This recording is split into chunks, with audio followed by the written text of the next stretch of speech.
did go knight e4 because, as I mentioned, there really isn't very much choice again instead of knight e4, but did not play c5 because c5 does more or less completely force you to play the kinds of positions that we were describing.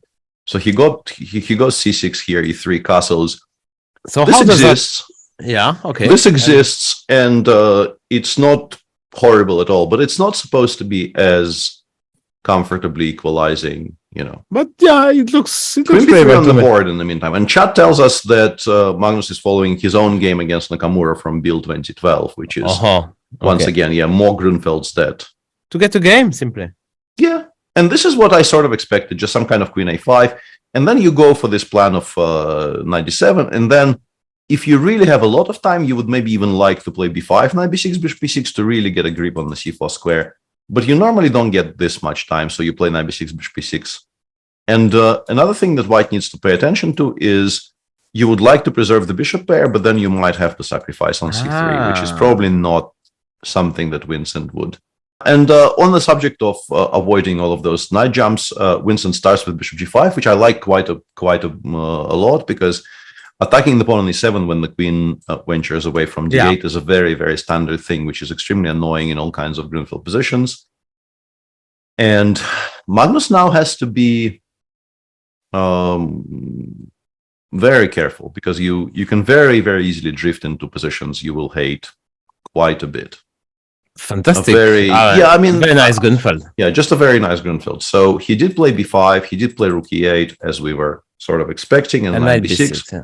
I'm not sure how I feel about the move e4 here.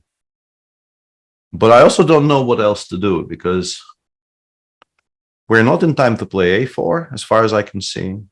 And then, it's unclear where our pieces are supposed to go. But I don't know if bishop d7 is a mistake. Bishop d7 also looks very playable. Like rook ac1, and then, I don't know, knight a4, or queen a4, or just a waiting move, or even e6 maybe in some positions. And bishop g4 is played. Bishop g4 played very quickly, yeah. No, I thought it was a decent idea. Bishop d2 played by Vincent Keymer, some prophylactic move. Okay. But now I'm curious, maybe even the immediate e6 is quite strong. Yeah, this is shaping up to be a very, very nice position for Magnus. Yeah. Triple world champion, Magnus Carlsen. I think he's doing really well. I think this is a dream Grunfeld by this point, like an absolute dream Grunfeld. You generally, like, there's this really quirky line in that I think Ruslan Ponomarev maybe was one of the earliest people who did this. There's this line, I think this is the move order, right? Where basically at least one of the ways to play it would be to castle, play d5, queen d6, and then after knight f3, the idea is to play bishop g4, let's say bishop e2, knight d7, and very often you are actually trying to do this, and then b5, knight c5, and then e6. But what Magnus is getting in the game is like this, but on steroids, like very, very, very far advanced in terms of tempi, because white is not going to get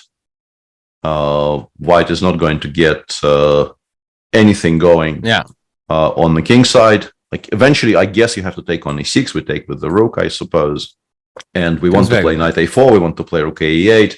There's already, we dealt with the pawn pair in the center, which is never going to move forward. There is actually pressure against the e4 pawn. There's always pressure against the c3 pawn. This is going to go quite poorly, I think, for Vincent. Yeah, and it can be as well very fast. Should be possible to find a move. Yeah. So he took on e6, obviously. Yeah, what else can you do? To play rook d8. Or rook d8, or rook d3 as well. Yeah. Rook d8, rook d3, maybe, or rook d6. I didn't say rook d3. Yeah. It looks for sure. So good for Blacky. But yeah, so knight d4, bishop e2, rook e6 is played. Knight d4 will be played. I think you have to play knight d4. I think bishop e2, knight e2, and now you have to be precise here. You have to stop knight d4 from coming back. Yeah, you have a threat. I will respect your threat. Knight d4, I will just put it back, and then I will play queen a4. Okay, and I will win this endgame. Yeah. What can I say? This is well played. This is nice. This is you have a threat. It's a legitimate threat. I will treat it with the respect it deserves. This is knight on d5. Kind of aimed his knight at the d3 square straight away, and once it's there, you can even, in some cases, just sacrifice in exchange for this guy. Like some line. I mean, understand that this is just a very sample type line with like something like this. And next move, I will just take on d5. And then it will be impossible to stop the invasion along the e file. I mean, f5 also wins. You don't have to. You can play f5 here and win like this. Even if, let's say, the knight on d5 demands an exchange sacrifice here, is still much, much better. In the position after knight d5, he played queen c6 instead of queen b7, and after bishop g5, he just took on e4, undermining the knight and allowing this hanging, allowing this. And yeah, this should be completely winning for black. Yeah, I would be saying that even without the engine saying that as well, because this is a massive knight which cannot be shifted. Bishop g5 played by Vincent Keymer. He wants to play bishop d2, I guess. What? So what's the cleanest solution? Yeah, we go b4, and after bishop d2, we need to find some kind of a cleanse. I guess you just go rook d8 and you just continue improving. Yeah, exactly. I'm a little bit surprised he allowed h5. Yeah, but I guess he just goes maybe he just goes gh, because honestly, I see absolutely no reason not to play h5 here, so that you never even have to have this debate. Yeah, because allowing h5 h6 here is a way for the position to become a little bit trickier. Yeah, could be. And by the way, and he's gone GH. Yeah, unsurprisingly. Yeah, GH, bishop c3 on the board. He made it to the move 40, but yeah, the question is how to win this in the cleanest possible fashion with black. If you take on e4, e4, c4 is hanging, and yeah, you can do this, but once again, I don't think we won this with black, right? No. Maybe it's winning, maybe it's not. Yeah, but because you're not sure this is winning, despite the fact that we have an extra pawn on the king side. It's not you are not sure. We are not sure. Magnus might be sure. Yeah, Magnus might know. Yeah, but he knows such endgames. I think I know what he wants, and I think this is the right solution. Yeah, he's gone b3, and it's not the same endgame. The difference being that in this position, I will get my rook to the side, and you will not get your rook behind the pawn. After rook d5, there is no way for you to get the rook to a7, because I always have a4, rook a5. No, but okay, that's amazing. Yeah, and this is just winning. Yeah, this is just winning. You just come with the king now, yeah? Yeah, you just run towards the b pawn, and the fact that you have a security of an extra h pawn here is always going to be quite useful. Yeah, Magnus has gone for this, which I assume, just the king comes over to the queen side and the game ends, because you are never really going to be in time to create counterplay on the other side. He just runs with the king to the queen side, and well, I mean, you still have to, like, the question is, what do you do in a situation like this, right? Yeah, you don't want to give this has to be the question. You can postpone this decision for a while by playing rook f5 yourself. But the point that you give asking white to spend some time to even line up this attack on f7. Like, you'll have to play, I'm guessing, f3, king d6, king e3, king c6, king e4. Now, important not to blunder this. Yeah, this would be a bit of a problem. But rook g5 is so simple. Yeah, but we go rook g5, I guess, and white goes, I guess, back. And now we go king b5, rook f4, and yeah, we won so much time that I assume maybe even a4, rook f7, a3 is now winning. Yeah, I mean, I don't think much changed. I think the good thing for Keymer here is that he managed to prevent Magnus from kind of an easy conversion. And he did it in a kind of a strange way. He played f3, king d6, rook c4. And my question is, why are we not playing king d5 here? I guess king d3, right? So what he's doing now, he gave a check on e5, which I think is a very useful thing in all of these kinds of endgames where... Yeah, to make... Yeah, it costs you nothing, and it gives white a choice, which is not... I think here it's pretty obvious. Yeah, I think here nobody ever goes king f2. I think king f2 is a very strange move to choose. But in general, just giving a check like this is pretty much always going to be a good idea, just to, create some uncertainty in the defender's mind. King d3, and Magnus played the move king e6. Yeah. And I guess maybe what he wants is, now with the king on d3, maybe he wants to go rook g5. Exactly. And pawn g2. And ask if you want to give up on g2. How do we win this? At some point, my guess is that we'll have to give the F pawn, no? But I wouldn't at all be shocked to find out. No, this loses. Yeah, this is rook g3. I mean, Okay, yeah, so. it's an instructive thing to realize, that this wins. Until Magnus decides what he's going to give up to start pushing the A pawn, White has no active plan. So you can switch between running this direction, going rook g5. You can continue switching between those things for as long as you like. But eventually you have to pick a side, yeah. And king g5 first, I could have played.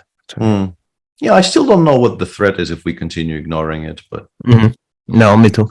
Yeah, he's gone rook g5. I don't know what that signifies. Like, we've sort of been there. Does it make it easier for him to run? What do I know? Like, I mean, I'm making bad moves. I just want to, like, as a kind of a proof of concept. Vincent G3 Keymer. is a kind of a strange decision. So but maybe it doesn't really change very much. I don't know. Chat also became very excited about this, but I don't know. Now if it's a very mistake. easy. According to CC, it's very easy. Rook g5, rook g3. Against anything, yeah? Yeah, no, I take. Yeah, I take. Okay. H4. And in the meantime, Parham apparently blundered something horrible and is now losing. Okay. This is after OK1 in the line we saw move 62, OK1 king h5, and rook h1 rook b5. Yeah, okay. I guess the point is 3 against 0 is actually very easily winning, yeah, because it provides cover from the checks from behind. I think the difference is, like, we get some kind of a normal F and H, but eventually there will be no checks from the H file, so the king can hide on H4 or something, yeah. Which is H4, and which he played H4. Yeah, this is very logical. King F2 will come, and now rook G5. I'm not sure that after OK1, King H5 is the only winning move. We'll find here out. I think maybe H3 wins as well, because I will be in time to play King H5, King H4. You can lose on time. That's the last time he gets extra time, except the 30 seconds increment, which he will get till the end of his life. He's playing non-stop. But 15 minutes is the last time. Yeah, it looks like Black is just winning because the king is cut off along the G file and there is a passer on the H file. But it's tremendously important that White cannot establish some kind of a defense from behind here. So, yeah, this is close enough for Vincent to continue caring a great deal about the quality of his decisions. So he's doing the right thing in very much continuing to think and continuing to calculate. But I don't think he saves this. I don't think Magnus makes a mistake here. A8, King H5, King F2, G6. Everything is going according to the plan, according to CC. H3 is next. Yeah, this is going to be even simpler because the one we were discussing earlier, where the winning plan was to play rook b5 here in this position. Yeah. This no longer applies because the pawn gets to h3. And once the pawn gets to h3, we just win by queening that pawn. Like, we play h3, we play rook g2 check, we play king h4, king g3, h2, and so on. And this cannot be stopped. So I think now the win is just extremely straightforward. Rook a5, we play rook g5. Rook goes like anywhere, we play h3.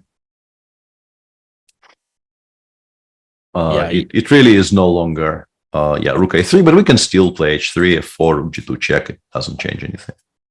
For a little while, I think he will just resign. I think it's not a mistake here to just call it quits, because obviously I think that, like, everybody knows I think that. and he did resign. Great game by the world champion Magnus Carlsen. Very nicely done by Magnus, starting from the decision to play c6 here, to not enter any of the theoretical lines. Avoid all of the discussion of the kind of a very, very safe, kind of boring-ish endgames, which you never ever win with Black.